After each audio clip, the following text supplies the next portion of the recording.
Hello guys, welcome to my channel Bithika Som kitchen. আজকে আমার recipe চিংড়ি মাছের মোমো। তো চলো আমি তোমাদের দেখাবো কী কী উপকরণ আমি নিয়েছি। সর্বপ্রথম আমি দেখো এখানে 200 গ্রাম চিংড়ি মাছ খোসা ছাড়িয়ে পরিষ্কার করে ধুয়ে রেখেছি। এটা আমি মিক্সিতে পেস্ট করে নেব। আর নিয়েছি এখানে 1.5 কাপ পরিমাণে ময়দা, নিয়েছি এখানে পেঁয়াজ কুচি, পেঁয়াজ পাতা কুচি এবং ঝিরিঝিরি করে কুচিয়ে নিয়েছি। এখানে নিয়েছি রসুন পাতা কুচি, নিয়েছি গ্রেট করা গাজর, গ্রেট করা আদা, ধনেপাতা কুচি, আর এখানে একটা কাঁচা লঙ্কা কুচি দিয়েছি। আমি এখানে রসুন দিইনি, যেহেতু আমি রসুন পাতা দিয়েছি। এবার রসুন পাতা না দিলে রসুন দেবে। এখানে নিয়েছি নুন, গোলমরিচ গুঁড়ো আর সয়া সস আর সাদা তেল। সবার প্রথমে আমি ময়দাটা একটু নুন দিয়ে ঠান্ডা জল দিয়ে মেখে নেব। প্রথমে নুন দিয়ে এটা আমি ঠান্ডা জল দিয়ে মাখবো। এবং ময়দাটা মেখে নিয়েছি, একটু শক্ত করে মেখেছি। আর এখানে আমি চিংড়ি মাছটা মিক্সিতে পেস্ট করে নিয়েছি। এবার আমি সব সবজিগুলো দেবো। এর মধ্যে দেব পেঁয়াজ পাতা, পেঁয়াজ কুচি, দেব রসুন পাতা কুচি, দেব গ্রেট করা গাজর, গ্রেট করা আদা, ধনেপাতা কুচি, কাঁচা লঙ্কা কুচি, গোলমরিচ গুঁড়ো পরিমাণ মতন দেবো,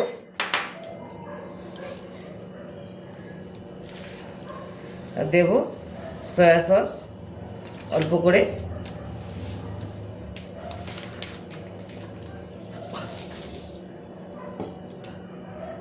আর দেব পরিমাণ মতন লবণ। এবার এটা আমি হাত দিয়ে ভালো করে মিক্স করে নেব। দেখো সবজিটা দিয়ে চিংড়ি মাছটা দিয়ে ভালো করে মেখে নিয়েছি। দেখো প্রথমে ময়দার থেকে ছোটো ছোটো লেচি কেটে নেবো মোমোর জন্য। এটা ছোটো ছোটো করে লেচি আমি বার করে নেব।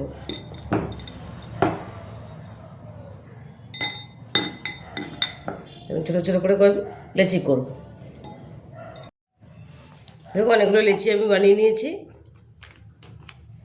আর গুঁড়ো ময়দা নিয়ে নিয়েছি। আমি অল্প লোকের ময়দা দিয়ে এটা আমি বেলবো।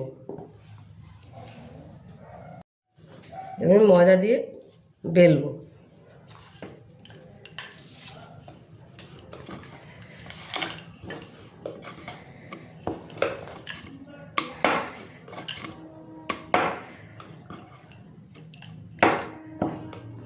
খুব বেশি পাতলাও করবো না, খুব বেশি মোটাও করবো না, এরকম আমি নিয়েছি।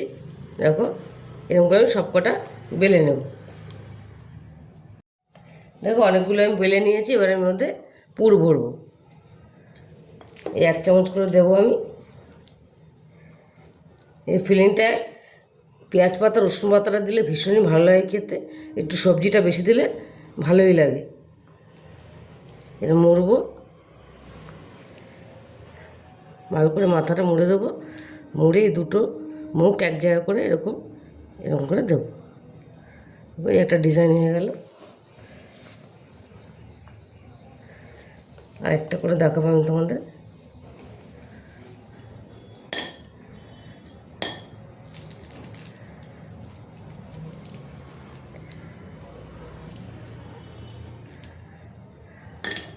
আবার এই দুটো মাথা একসঙ্গে মুড়বো।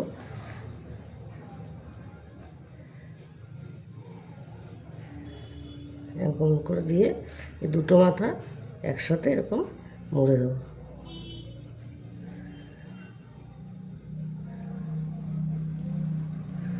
একটা ডিজাইন হয়ে গেল সুন্দর। এরকম করে আমি সব কটা বানিয়ে নেব। দেখো অনেকগুলো মোমোই বানিয়ে নিয়েছি। এবার আমি এগুলো ভাপাবো। দেখো মোমোগুলো ভাপানোর জন্য আমি গরম জল বসিয়ে দিয়েছিলাম গামলার মধ্যে। দেখো ফুটে গেছে। এবার আমি এই একটা ঝাঁঝি থালা আমি বসিয়ে দিলাম। এর মধ্যে একটু তেল ব্রাশ করে নেব। একটুখানি রিফাইন তেল আমি ব্রাশ করে নিলাম, না লেগে যাবে নিচে। মোমোগুলো ভালো করে তেলটা ব্রাশ করে নেব।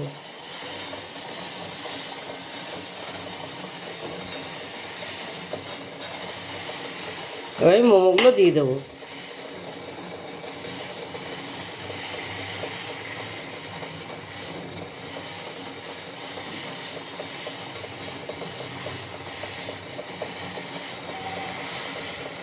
কয়েকটা দেখো আমি গোল শেপও করেছি।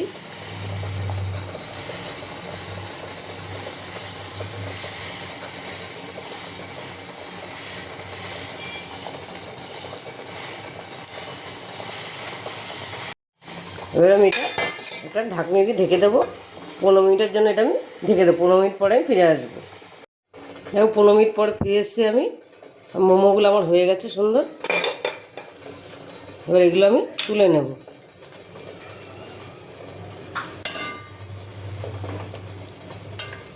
কালারটা পুরো চেঞ্জ হয়ে গেছে। সবকটা আমি তুলে নিয়েছি, বাদ বাকিগুলো আমি দিয়ে দেবো। আমি একটু তেল ব্রাশ করে দেবো এটার মধ্যে।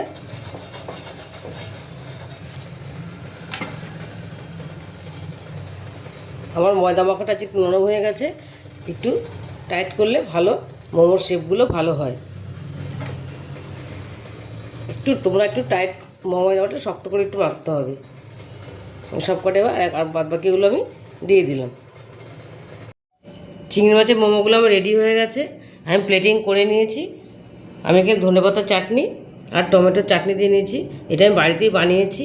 আমি যেভাবে বানালাম চিংড়ি মাছের মোমোগুলো তোমরা একবার বাড়িতে বানিয়ে দেখো, দেখো ভীষণই ভালো লাগে খেতে।